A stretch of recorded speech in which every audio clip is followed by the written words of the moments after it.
करीब 5-7 बच्चे रोजगार प्राप्त कर चुके हैं, परमानेंट कर चुके हैं।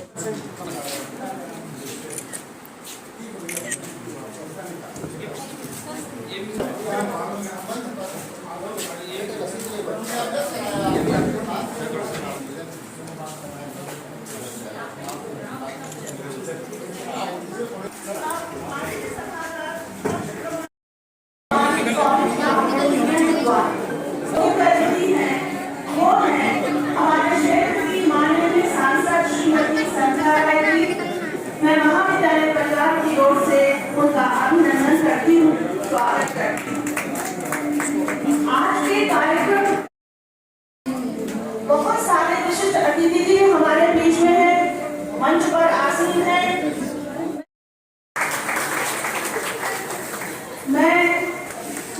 मैं वासुदेव इस प्रधानमंत्री कॉलेज ऑफ बैंकिंग के अंतर्गत मात्र नाम नहीं है, ये हमारे माननीय मुख्यमंत्री की बड़ी देन है। सभी 55 जिलों में, तो वो 55 जिलों में एक गठिया लागू है। उसमें मैं आप सबको संक्षिप्त में बताना चाहूंगा कि विद्यार्थियों के हित में क्या होगा इसमें, वो बताने को आपको बता दें कि 24 पद इस महाविद्यालय को मिल चुके हैं, प्रोफेसर यहाँ पदस्थ होंगे।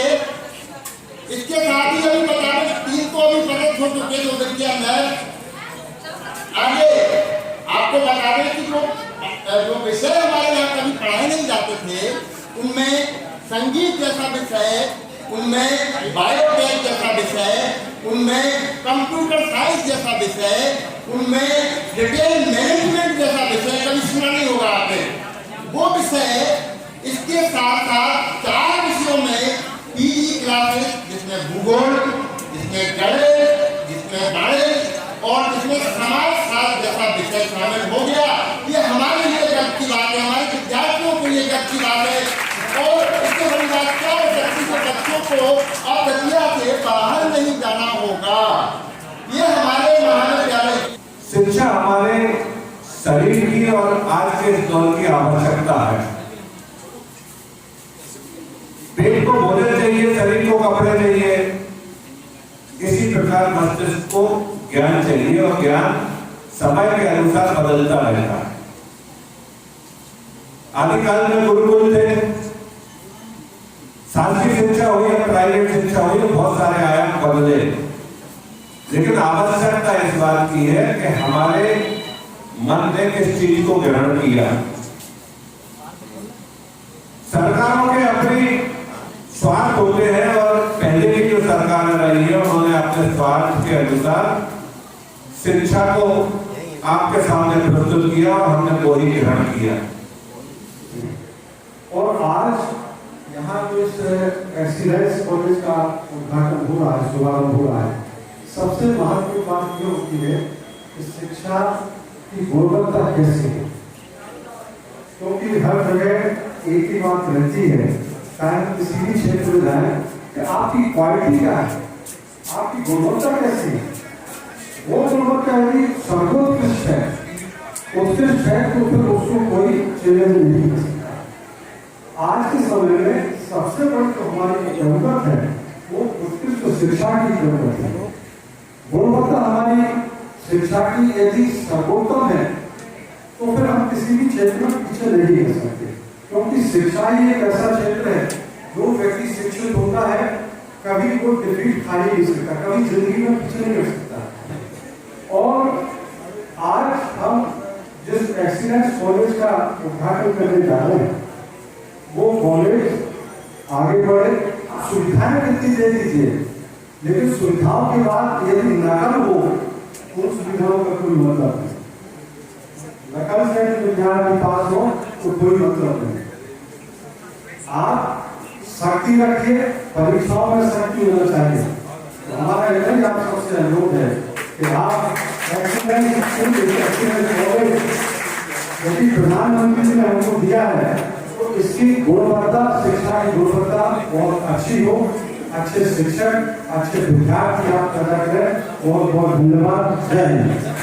कोटि का बनाना है और उस दिशा में एक्सीलेंस ऑफ कॉलेज प्रधानमंत्री के नाम से आज 55 जिलों में हो रहे हैं, तो सारी सुविधाएं भी हम मुहैया कराएंगे। प्रिंसिपल सर बोल रहे थे कि हॉल की कमी है, बिल्कुल आप चिंता नहीं करिए। जब प्रधानमंत्री कॉलेज ऑफ एक्सीलेंस बना है तो किसी चीज की कमी नहीं आएगी। खुद हमारे मुख्यमंत्री जी 55 जिलों में क्या क्या कमियां हैं, क्या हो सकता है, सुविधाओं की तो बिल्कुल कोई दिक्कत ही नहीं है। लेकिन हम शिक्षा को और बेहतर कैसे बना सकते हैं, और वो सारे विषय हो सकता है पहले नहीं हो पड़ेंगे लेकिन अब होंगे, चाहे संगीत की पढ़ाई हो, चाहे कृषि की पढ़ाई हो, चाहे ऐसा कोई भी विषय जो हमारे बेटा और बेटी पढ़ना चाहते हैं, वो सारे विषय से लैस हमारा कॉलेज होगा। और निश्चित तौर पर संख्या माता पिता को भी ये कहते हैं कि बच्चों को जबरदस्ती मत करिए, बच्चों की स्किल को देखिए, डेवलपमेंट करिए कि बच्चा किस दिशा में जाना चाहता है, और बच्चा जो कुछ जिस फील्ड में जाना चाहे वहीं वो रोजगार भी पा सकता है। मैं आप सबको अपनी ओर से बहुत सारी ढेर सारी शुभकामनाएं देती हूँ। प्रोफेसर भी होंगे और एक बड़ा विषय एक पेड़ मां के नाम, जो कि माननीय प्रधानमंत्री जी का आह्वान है, माननीय हमारे मुख्यमंत्री जी का आह्वान है। हमारे जिले में भी हमने लक्ष्य लिया है, कलेक्टर साहब बैठे हुए हैं, उन्होंने लक्ष्य लिया है 3.5 लाख का। तो हम 3 लाख तो बहुत छोटी सी संख्या है। अगर हम नदिया जिले का एक एक मतदाता, एक एक हमारा युवा, माताएं, बहनें, किसान, हमारे बच्चे, जितनी संख्या है, अगर हम स्वयं एक एक पेड़ लगावे तो हमारी संख्या का स्तर बहुत बढ़ जाएगा। इसलिए हम परिवार में जितने सदस्य हैं, अगर हमारे घर में ऐसा इंसान हो जहाँ पेड़ लगा सकते हैं और उसका पालन पोषण कर सकते हैं तो वो भी करें। अन्यथा जहाँ हमारा पार्क है, जहाँ हम सहजता से समझ सकते हैं कि यहाँ इस पेड़ की पूरी सुरक्षा होगी, पूरा पालन पोषण कर सकते हैं, तो वहाँ भी पेड़ लगाएं और छोटी छोटी वाटिका बनाकर हम उसको डेवलपमेंट करें। क्योंकि आने वाले समय में पर्यावरण को अगर हमें सही रखना है तो हमें पेड़ लगाना भी बहुत आवश्यक है। इसलिए एक पेड़ अपनी माँ के नाम, अपने पूर्वजों के नाम, हम खुशी के अवसर पर भी पेड़ लगा सकते हैं, हम किसी को याद करते हैं तब भी लगा सकते हैं। इसलिए पेड़ लगाने में कभी कोई ऐसा नहीं कोई समय का हो, लेकिन इस समय अगर हम पेड़ लगाएंगे तो निश्चित रूप पर पेड़ हमें जीवन भी देगा, छाया भी देगा और फल भी देने का काम करेगा।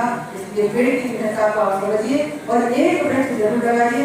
एक बार पुनः आप सबको बहुत बहुत शुभकामनाएं, बहुत बहुत धन्यवाद। जय हिंद।